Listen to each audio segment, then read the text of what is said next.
আসে মেঘে দুপুর, চিল একা নদীটির পাশে, জারুল গাছের ডালে বসে বসে চেয়ে থাকে ওপারের দিকে। পায়রা গিয়েছে উড়ে, তবু চরে খোপে তার শশাটাটিকে ছেড়ে গেছে মৌমাছি।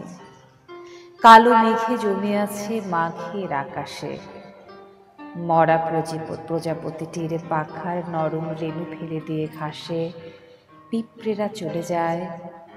দুই দণ্ড আম গাছে শালিখে শালিখে ঝুটোপুটি কোলাহল। বউ কথা কও আর রাঙা বউটিকে ডাকে না কো হলুদ পাখনা তার, কোনো যেন কাঁঠালে পলাশে হারায়েছে। বউ উঠানে নাই, পড়ে আছে একখানা ঢেকি। ধান কি কুটবে বলো, কতদিন সে তো আর কাটে না কো ধান। রোদেও শুকাতে সেজে আসে না কো চুল তার, করে না কো স্নান এ পুকুরে। ভাঁড়ারে ধানের বীজ কলায় গিয়েছে তার দেখি, তবু সে আসে না কো আজ এ দুপুরে এসে। খই ভাজিবে কি হে চিল, সোনালি চিল, রাঙা রাজকন্যা আর পাবে নাকি প্রাণ। ভিজে হয়ে আসে মেঘে দুপুর। কবিতার লাইনগুলো শুনে অনেকটাই হয়তো আজ করা যায় এটি জীবনানন্দ দাশের কবিতা।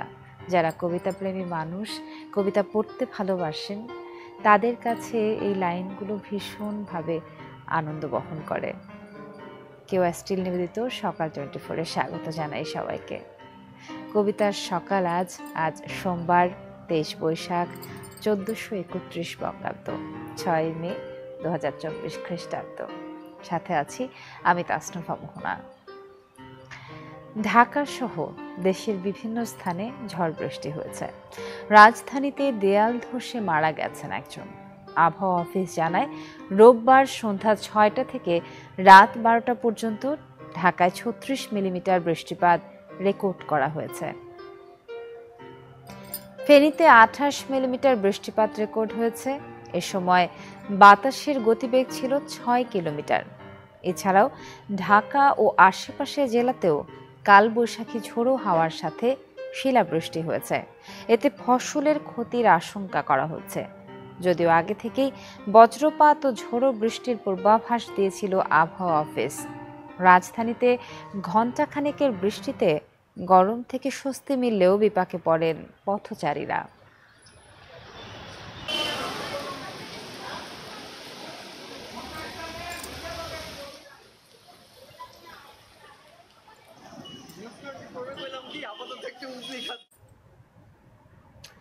গতকাল রাতের বৃষ্টির পরিস্থিতির কথা বলছিলাম। আবহাওয়া পরিস্থিতি কতটা টালমাটাল সেটা নিশ্চয়ই আমরা সকলেই বুঝতে পারছি। আর তাই তো সকাল 24-এর একটি গুরুত্বপূর্ণ অংশই থাকে আবহাওয়া বার্তা। চলুন তবে জানিয়ে দেওয়া যাক গত 24 ঘন্টার আবহাওয়ার তথ্য এবং আজ সারাদিনের আবহাওয়ার পূর্বাভাস।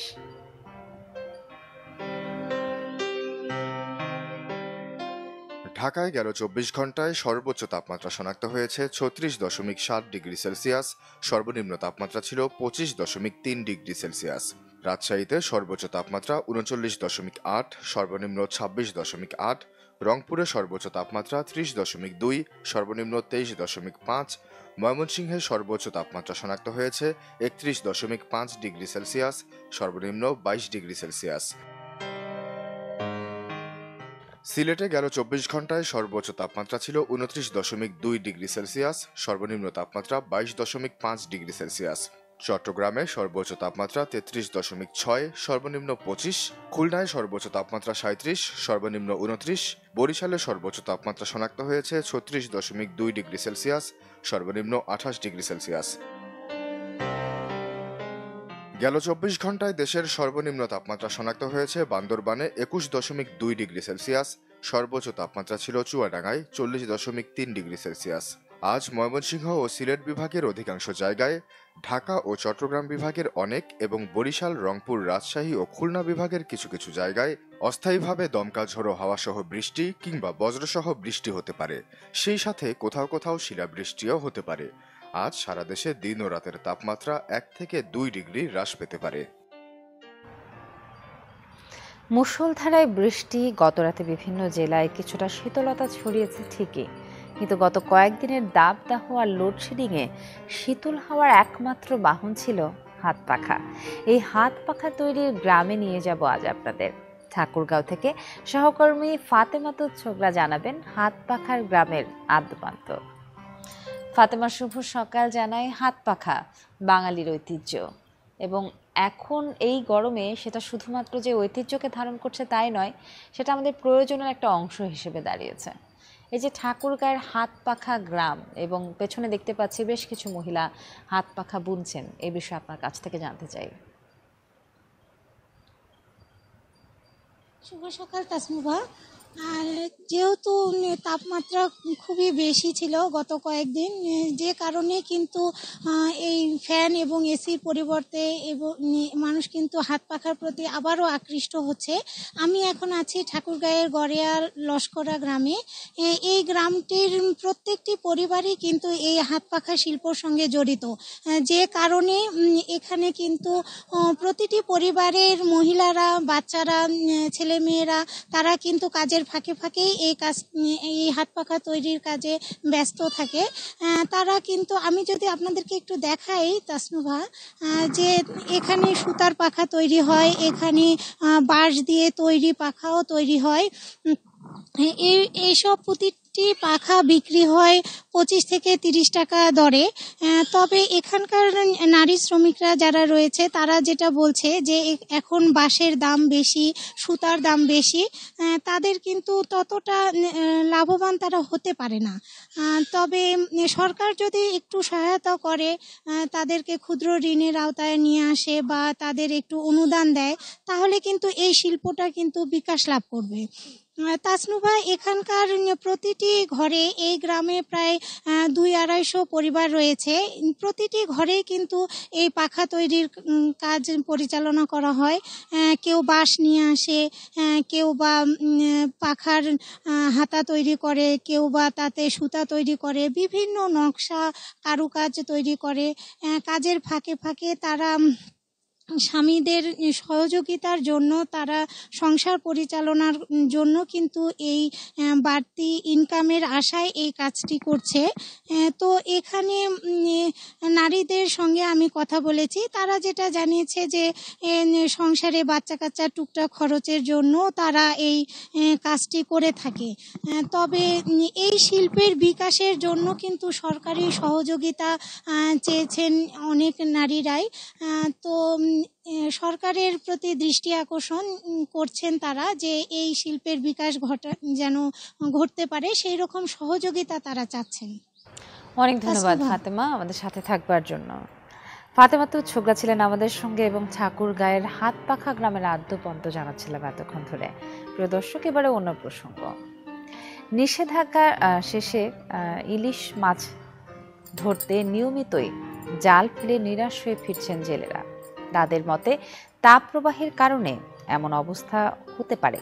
ইলিশ শিকার আর মাছের বাজার, এই দুই নিয়ে আরও জানাবো। সহকর্মী আদিল হোসেন তপু আছেন আমাদের সাথে।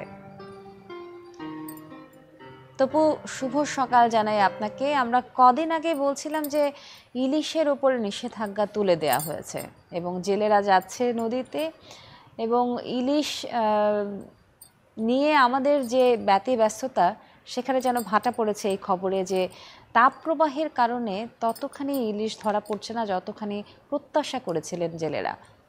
সঠিক পরিস্থিতি জানতে চাই আপনার কাছ থেকে।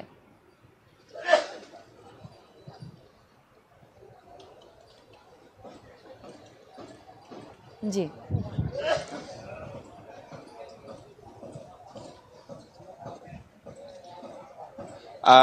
আমি এই মুহূর্তে আছি ভোলার ইলিশা একটি মৎস্য ঘাটে। সকাল থেকে এই ঘাটটিতে যেরকম হাঁকডাকে মুখরিত থাকে অন্য সময়, ঠিক এই সময়টা কিন্তু আসলে ততটা হাঁকডাক নেই। এর অন্যতম কারণ হচ্ছে নদীতে জেলেরা যাচ্ছেন, কিন্তু সেইভাবে আসলে প্রচন্ড গরমের কারণে কিন্তু তারা আসলে মাছ ধরতে অনেকটা সমস্যা হচ্ছে। এবং অন্যদিকে এই সময়টিতে নদীতে যেরকম পানির প্রবাহ থাকার কথা, ঠিক সেই রকম না থাকাতে কিন্তু মাছের উৎপাদন বাড়ছে না বলে জানিয়েছে। আমরা এই মুহূর্তে যদি ঘাটের পরিস্থিতি একটু দেখাই আপনাদেরকে, এই মুহূর্তে আসলে সকল ঘাটগুলাই খালি, সেই কারণে আসলে মাছের যে হাকডাকটা নেই বললে চলে। তারপরেও সকাল থেকে কিছু মাছ বিক্রি হয়েছে এখানে, যেটু যে আমরা 500-600 এবং 800 গ্রামের ওজনের মাছগুলো এই মুহূর্তে ধরা পড়েছে। আমরা একটু এখানকার যারা আছেন তাদের সাথে একটু কথা বলবো যে আসলে কি কারণে আসলে মাছের উৎপাদন আসলে এই মুহূর্তে কম। 2 মাসের বিশ্বদের কাছে জেলেরা মাছ ধরতে যাচ্ছে, কাকি দেশে যে কিছু দেখা পাচ্ছেন কিনা?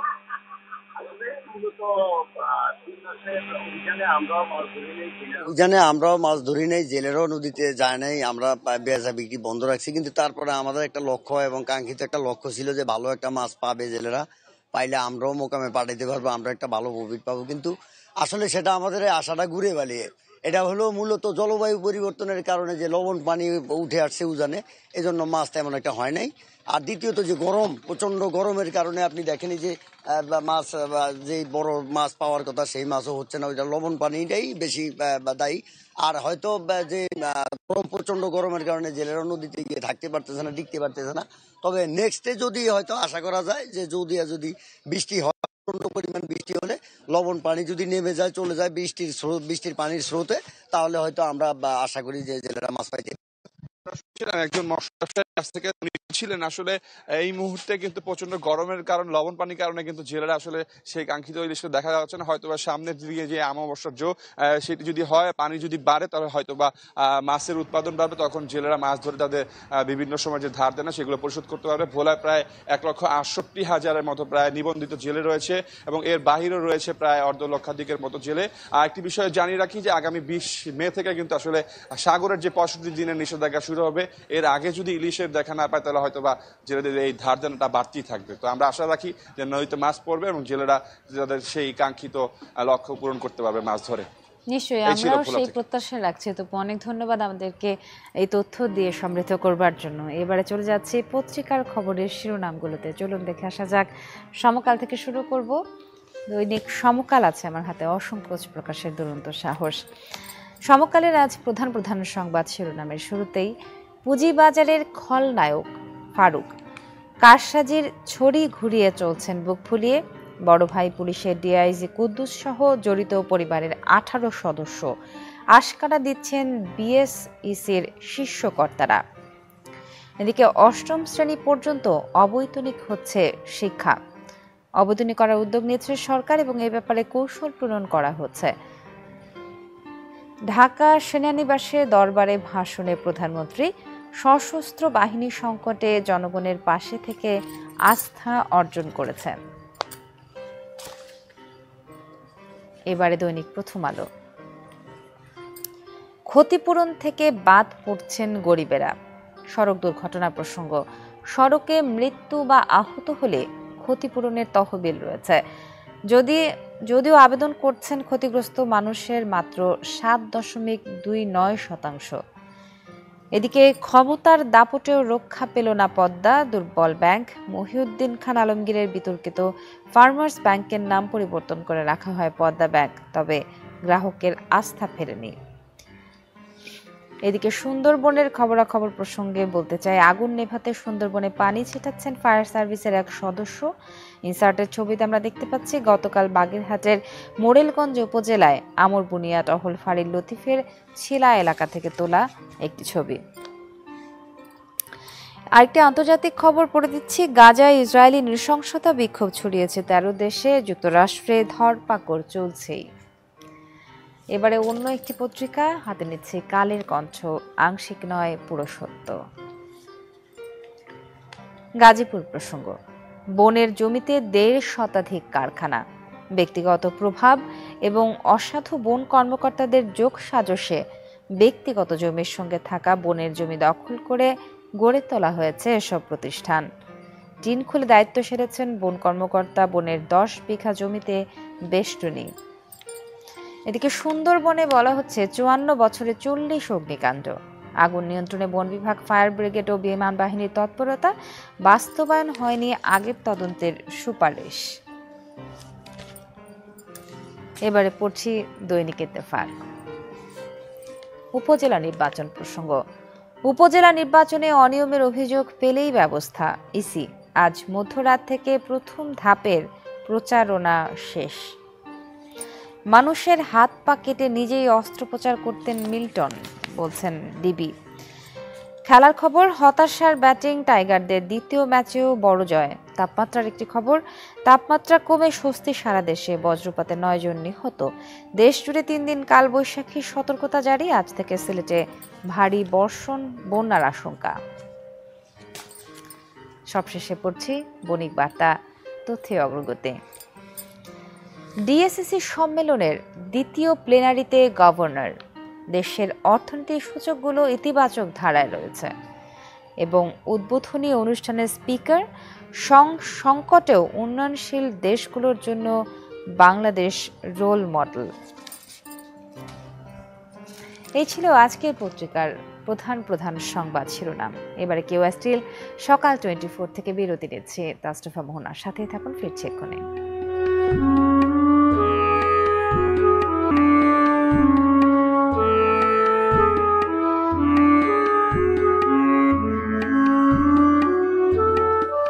আমন্ত্রণ আরও একবার, দেখছেন কেওয়া স্টিল সকাল 24, সাথে আছে আমি তাসরিফা মোহনা।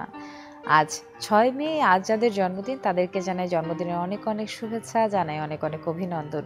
আজ সারাটা দিন ভীষণভাবে সুন্দর কাটুক, বিশেষ কাটুক, এবং সেই সঙ্গে জানাবো আপনাদেরকে পৃথিবী বিখ্যাত যেই সব ব্যক্তি যাদের আজকের দিনের জন্মদিন এবং তারা কি কারণে পৃথিবী বিখ্যাত হয়েছেন সেই সম্পর্কে সম্যক ধারণা নিয়ে যাক। চলুন। 1856 সালের আজকের এই দিনে জন্মগ্রহণ করেন অস্ট্রীয় মানসিক রোগ চিকিৎসক সিগমন্ড ফ্রয়েড।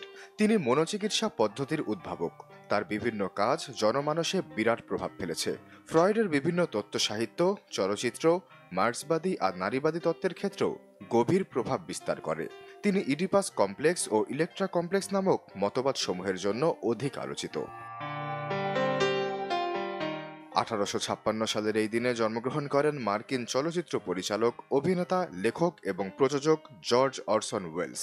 তিনি মঞ্চনাটক, রেডিও এবং চলচ্চিত্রে প্রায় সমান তালে কাজ করেছেন। 3টি মিডিয়াতেই অনন্য এবং উদ্ভাবনী কাজের জন্য বিখ্যাত হয়ে আছেন। তিনি জীবনে পূর্ণদৈর্ঘ্য সিনেমা নির্মাণ করেছেন 13টি।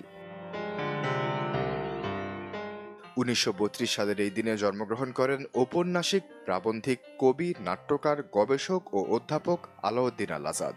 আশাবাদী, সংগ্রামী মনোভাব তার রচনার বৈশিষ্ট্য। তিনি 1952 সালের ভাষা আন্দোলনে একজন সক্রিয় কর্মী ছিলেন। তার প্রথম উপন্যাস 23 নম্বর তৈলচিত্র 1960 সালে ছাপা হয়। তিনি 1986 সালে 21 পদক ও 1964 সালে বাংলা একাডেমি পুরস্কার অর্জন করেন। 1968 সালের এই দিনে জন্মগ্রহণ করেন বাংলাদেশি চলচ্চিত্র অভিনেতা ওমর সানি।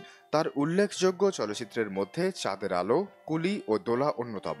1992 সালে নূর হোসেন বলাইয়ের এই নিয়ে সংসার চলচ্চিত্রের মাধ্যমে তার চলচ্চিত্রের অভিষেক ঘটে। 1994 সালে দিলীপ বিশ্বাসের দোলা চলচ্চিত্রে প্রথমবারের মতো মৌসুমীর বিপরীতে অভিনয় করেন তিনি।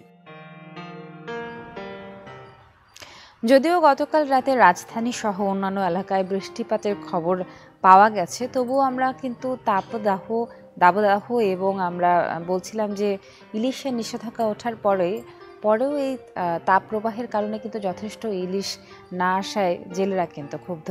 এই বিষয়গুলোর কারণে প্রভাব পড়েছে আমাদের প্রকৃতির উপর, আমাদের আবহাওয়া এবং পরিবেশের উপর। চট্টগ্রামে উন্নয়ন প্রকল্প বাস্তবায়নে কাটা হচ্ছে হাজার হাজার গাছ, কিন্তু সেই কাটা গাছের শূন্যস্থান পূরণে নেই তেমন কোনো উদ্যোগ। ফলে সবুজের আচ্ছাদন কমে দিন দিন তপ্ত হয়ে উঠছে চট্টগ্রাম। এই বিষয়টিতে উদ্বেগ প্রকাশ করেছেন বিশেষজ্ঞরা। তারা বলছেন, নগরীকে বাসযোগ্য রাখার স্বার্থে পরিবেশকে ঠিক রেখে উন্নয়ন করতে হবে। এমদাদুল হকের রিপোর্ট, ছবি তুলেছেন আবু জাহেদ। পাশাপাশি দুটি ছবি, একটি চট্টগ্রামের সিটি আউটার রিং রোড নির্মাণের আগের, আরেকটি সাম্প্রতিক। আগের ছবিতে থাকা অন্তত 25,000 গাছ কেটে ফেলা হয় সড়ক নির্মাণের জন্য। সাগর ঘেঁষা এই সড়কের দুপাশ জুড়ে 6-7 বছর আগেও ছিল ঘন সবুজ বন, ছিল সারি সারি হাজারো গাছ। এখন এই সড়কের বিভিন্ন স্থান অনেকটা খা খা করছে, অথচ আউটার রিং রোড তৈরির সময় পুরো সবুজায়নের কথা থাকলেও হয়নি তার বাস্তবায়ন। সড়কের অনেক অংশেই বৃক্ষরোপণ হয়নি। যেখানে লাগানো হয়েছে সেখানেও অন্যান্য গাছের পাশাপাশি রয়েছে ইউক্যালিপটাসের মতো পরিবেশ বিরোধী বৃক্ষ। ফলে হারিয়ে গেছে আগেকার সবুজ শ্যামল মায়াবী রূপ। আগে আপনার এখানে ছিল প্রচুর গাছপালা, বুঝছেন, খুব ঠান্ডা ঠান্ডা ছিল, এখন খুব গরম। সবাই আসতো, বসতো গাছের গোড়ায় বসে সাগর দেখতো। এখন তো আর গাছগাছালি নাই। অনেক স্থানেই গাছের অস্তিত্ব চোখে না পড়লেও সিডিএর দাবি, সড়কে এরই মধ্যে 1.5 লাখ বৃক্ষরোপণ করা হয়েছে, লাগানো হবে আরও 1.5 লাখ। যে স্যালাইন প্রতিরোধক মানে যেগুলো বাঁধের স্ট্রেংথেনিংয়ে ভূমিকা রাখবে, বাঁধটাকে আরও স্ট্যাবল করবে, ওই সমস্ত গাছগুলো আমি রোপণ করেছি। শুধু এই প্রকল্পই নয়, ফৌজদারহাট বাইজিৎ বাইপাস সড়কে শত শত গাছ কাটা পড়লেও লাগানো হয়নি একটিও। এছাড়া বাস্তবায়নাধীন এলিভেটেড এক্সপ্রেসওয়ে নির্মাণের সময় সড়ক দ্বীপের গাছ কাটা হলেও তা পুনরুদ্ধারে নেই কোনো উদ্যোগ। অন্যান্য প্রকল্পের অবস্থাও কম বেশি একই। আমরা জানি যে যেখানে গাছপালা থাকে এবং যেখানে গাছপালা থাকে না, দুটো জায়গার মধ্যে 5-6 ডিগ্রি তাপমাত্রা কিন্তু বেশ কম হয়। নগর জুড়ে সবুজের আচ্ছাদন কমায় তপ্ত হয়ে উঠছে পরিবেশ। এখন তাই সড়কের দুপাশে খালি জায়গা সহ সিডিএর অব্যবহৃত স্থানে গাছ লাগানোর উদ্যোগের কথা বলছেন সংস্থার চেয়ারম্যান। রোড গার্ডগুলোর আমি অবস্থা দেখব, আশেপাশে যদি আমার থাকে আমি সেখানে প্ল্যান্টেশন গাছের করব। মাঝে এলিভেটেড এক্সপ্রেসওয়ে র্যাম্পের জন্য টাইগার পাসে দ্বিতল সড়কের গাছ কাটার উদ্যোগ নেওয়া হলেও নাগরিক সমাজের আন্দোলনের মুখে আপাতত পিছু হটেছে সিডিএ। ইমদাদুল হক, চ্যানেল 24, চট্টগ্রাম। গত 2 মাসের তীব্র তাপদাহের কারণে গাছ লাগানোর প্রয়োজনীয়তা কতখানি সেটা নিশ্চয়ই আমরা প্রত্যেকে ব্যক্তিগতভাবে হাড়ে হাড়ে টের পাচ্ছি। তাই যেখানে যেভাবেই আমরা সুযোগ পাই না কেন, আমরা যেন প্রত্যেকেই গাছ লাগাই, যেন নিজেরা সচেতন হই, তাহলে পরিবেশ ঠিক থাকবে এবং সেই সঙ্গে প্রকৃতির সাথে জীবন একাত্ম হয়ে জীবন হয়ে উঠবে সুন্দর, মোহনীয়। বর্ষার রাতে জলের আঘাতে পড়িতেছে জ্যোতি ঝরিয়া, পরিমলে তার সজল পবন করুণায় উঠে ভরিয়া। কেউ স্টিল সকাল 24 থেকে তাসনুভা মোহনা আজকের মতো বিদায় নিচ্ছি। দেখা হোক আরও একবার নতুন আয়োজনকে ঘিরে। শুভ সকাল আরও একবার।